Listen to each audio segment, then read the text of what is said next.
If I'm mixing a band and they want their drums miking up and they've got 2 vocal mic, what I would do is I normally always put the vocals in first. Some people like to have the drums on first and then work from there. Put some masking tape along here so that you can name what everything is. To do a basic vocal mix, I'm going to assume that this mixer is going into 2 500-watt speakers. This is the fader. I would have that set about there.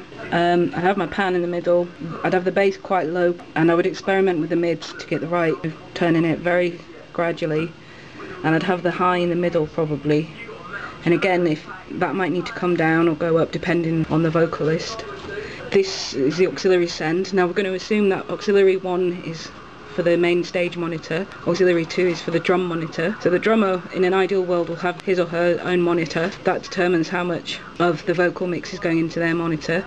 This auxiliary 1, that would go to the stage monitor. So again, you would tweak these depending on how the feedback's going on the stage, because if you've got a lot of speakers and a lot of microphones together on stage, then there's going to be a lot of potential for feedback. And to minimize that, we do things very gradually and slowly. Like we'd have the gain about here for now, and if we can push it a bit higher, you know, try doing so. But with the gain, as it's like a second volume, it's really important to get the balance between that and this right in the mix. Mixing the kick drum, what I like to do is, we're going to say channel 2 is the kick drum. I have the bass really low. I used to put it up quite high in the mix, but then somebody told me it's best to have it low. I have the mids, the high mids quite high, and the treble, you know, and then you get a nice whack sound, which is really good. Normally you wouldn't have any kick drum in the monitors at all. Some people who play like acoustic instruments, they might want a lot of their acoustic instruments in the monitors, but you don't normally put the drums in the monitors.